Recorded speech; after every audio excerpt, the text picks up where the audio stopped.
இப்படி இருக்க ஆஃபீஸை இந்த மாதிரி மாற்றிருக்கோங்க. முன்னாடி இந்த ஆஃபீஸில் வாட்டர் ப்ரூஃபிங் இஷ்யூனால ரொம்ப டேமேஜ் ஆயிருந்துச்சுங்க. இந்த ஆஃபீஸோட ஆம்பியன்ஸை மாற்றணும்னு விரும்பினாங்க. உங்களோட பெயிண்ட் பாயிண்ட்ஸ் எல்லாத்தையுமே நோட் பண்ணிக்கிட்டு அதுக்கு தகுந்த மாதிரி நம்ம டிசைன் பண்ண ஆரம்பிச்சோங்க. யூஸ்வலாகவே இன்டீரியர்ஸ்னா டெக்கரேஷன் சொல்லுவாங்க. நம்ம அப்படி கிடையாதுங்க. ஃபர்ஸ்ட் ஆஃப் ஆல் இங்கே ஃப்ளோ எப்படி அமைய போகுதுங்கிறத டிசைட் பண்ணணும். இந்த ஆஃபீஸோட மொத்த டைமென்ஷன் 22க்கு 28ங்க. இதில் எம்டி கேபின் எங்கே வரணும், ரிசப்ஷன் எங்கே வரணும், அது போக லோக்கல் வெண்டர்ஸ் வந்தாங்கன்னா சாம்பிள்ஸ் பார்க்கறதுக்கு எந்த பிளேஸில் உட்காரணும், முக்கியமா ஸ்டாஃபோட சீட்டிங்க எந்த அளவுக்கு கன்வீனியன்ட்டா செட் பண்ணணும் அப்படிங்கறதெல்லாம் டிசைன் பண்ண ஆரம்பிச்சாங்க. ஆஃபீஸ் இன்டீரியர்ல எது எந்த இடத்துல இருக்கணும்னு ஸ்பேஸ் பிளானிங் பக்காவா பண்ணிட்டோங்க. அடுத்து இன்டீரியர்ஸ் பண்றப்போ லோகோட கலர் ஆரஞ்சுங்கிறதுனால அதுக்கு கான்ட்ராஸ்டா கிரே அண்ட் ஆரஞ்சு கான்செப்ட்ல இந்த இன்டீரியர்ஸ் பண்ணிருக்கோங்க. உதாரணத்துக்கு இந்த ரிசப்ஷன் டேபிள் பாத்தீங்கன்னா ஃபுல் MDF தான்.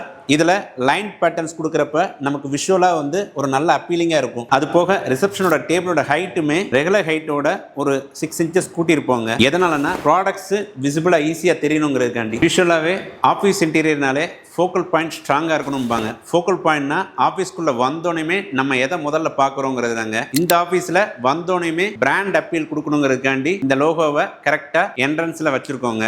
லோகோ மட்டும் கிடையாதுங்க, சைட்லேயும் நல்ல ஒரு லுக் கிடைக்கணுங்கிறதுக்காண்டி ஃபால் சீலிங் மெட்டீரியல்லையே சைடில் பேனலிங் பண்ணியிருக்கோங்க. அதுக்கு இன்டைரக்ட் லைட்டுமே கொடுத்துருக்கோங்க. Full and full printing machineries import பண்றதுனால அந்த இம்போர்ட் பண்ற மிஷினரிஸ் எல்லாத்தையுமே டிஸ்பிளேல வைக்கிறதுக்காண்டி இந்த மாதிரி SS ஸ்டட்ஸ்ல போட்டிருக்கோங்க. And moreover branding appeal கிடைக்கணுங்கிறதுக்காண்டி வைலாங்கிற சிம்பிளை எல்லா இடத்துலயுமே நம்ம வந்து டிசைன் பண்ணிருக்கோங்க. லோக்கல் வெண்டர்ஸ் வந்தாங்கன்னா சாம்பிள்ஸ் பார்க்கறதுக்காண்டி இந்த பிளேஸ் டிசைன் பண்ணதுங்க. And moreover brand appeal கிடைக்கணுங்கிறதுக்காண்டி இங்கேயுமே ஆரஞ்ச் அண்ட் கிரே கான்செப்ட்ல வால்பேப்பர்ஸ் ஒட்டியிருக்கோங்க. இல்ல LED ஸ்ட்ரிப் ஒட்டியிருக்கிறதுனால நமக்கு விஷுவலா பார்க்கறப்ப ரொம்ப கிராண்ட் ஃபீல் கிடைக்கிற மாதிரி இருக்கும். லோக்கல் வெண்டர்ஸ் கூட டிஸ்கஸ் பண்றப்ப முக்கியமான மெஷினரிஸை ஹைலைட் பண்றதுக்காண்டி இதை மட்டும் லைட்டிங் செட்டப்ல வச்சிருக்கோங்க. அது போக சாம்பிள்ஸ் எல்லாத்தையுமே உட்கார்ந்து பார்க்கறப்ப ஈஸி விசிபிலிட்டிக்காண்டி கிளாஸ் ஷட்டர்ஸ் போட்டு வச்சிருக்கோங்க. அது போக LED ஸ்ட்ரிப் கொடுத்திருக்கிறதுனால அதோட விசிபிலிட்டி ரொம்ப பிரைட்டா இருக்குங்க. இதுல ஸ்டாஃபோட சீட்டிங் மேல பார்ட்டிஷன் மாதிரி கிளாஸ்லேயே பிரிச்சிருக்கோங்க. இதுவுமே பிராண்ட் அப்பீல்காண்டி அதே ஆரஞ்சு டிண்டர்ல பண்ணிட்டோங்க. இது எம்டி கேபின்ங்க. இந்த கேபினோட சைஸ் 17க்கு 11. வர்ற பீப்புள் எம்டிட்ட ப்ரைவசியாக பேசணுங்கிறதுக்காண்டி தான் இந்த கேபின் ரெடி பண்ணோங்க. இந்த கேபினோட ஹைட்டு 9 feet தான் பண்ணோங்க.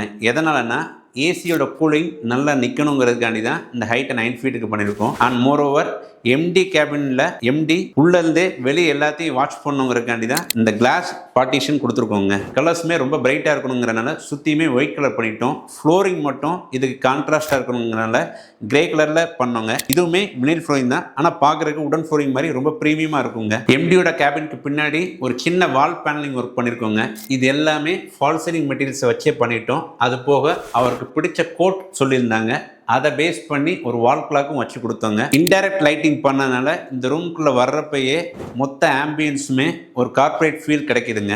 ஜன்னலோட சைஸ் 8 அடி நீளம் 5 அடி உயரங்க. அதில் ஃபுல் கிரில் ஒர்க் இருந்ததுனால அதை மறைக்கிறதுக்காண்டி நல்ல எலகண்டா ஜீப்ரா பிளிம்ஸ் கொடுத்துருக்கோங்க. இதுவுமே இந்த ரூமுக்கு நல்ல மேட்சிங்கா இருக்குங்க. அண்ட் மோரோவர் டேபிள் டெக்கோரா இந்த குளோப் அண்ட் தென் ஆர்டிஃபிஷியல் கிராஸுமே செட் பண்ணி கொடுத்துருக்கோங்க. எம்டி கேபின்குள்ளேயே அடிஷனலா விசிட்டர் சேரும் போட்டிருக்கோங்க. ஃபைனலா இந்த ஆஃபீஸ் இன்டீரியர் பண்ணதோட பெனிஃபிட் என்னன்னு பார்த்தீங்கன்னா நல்ல பிராண்ட் அப்பீல் கிடைச்சிருக்கு. முக்கியமாக அவங்களோட ஸ்டாஃபோட ப்ரொடக்டிவிட்டி கூடி இருக்குங்க. அதை விட அந்த ஓனரோட பீஸ் ஆஃப் மைண்டுமே கூடி இருக்குங்க. ஸோ ஒரு ஆஃபீஸ் இன்டீரியர்னா வெறும் ஜஸ்ட் டெக்கரேஷன் மட்டும் கிடையாதுங்க. நம்ம பிஸ்னஸ்க்கு எந்த அளவுக்கு சப்போர்ட் பண்ணுது அப்படிங்கிறது தான் ரொம்ப முக்கியமானது. டிசைனுக்கு முன்னாடி கிளாரிட்டி.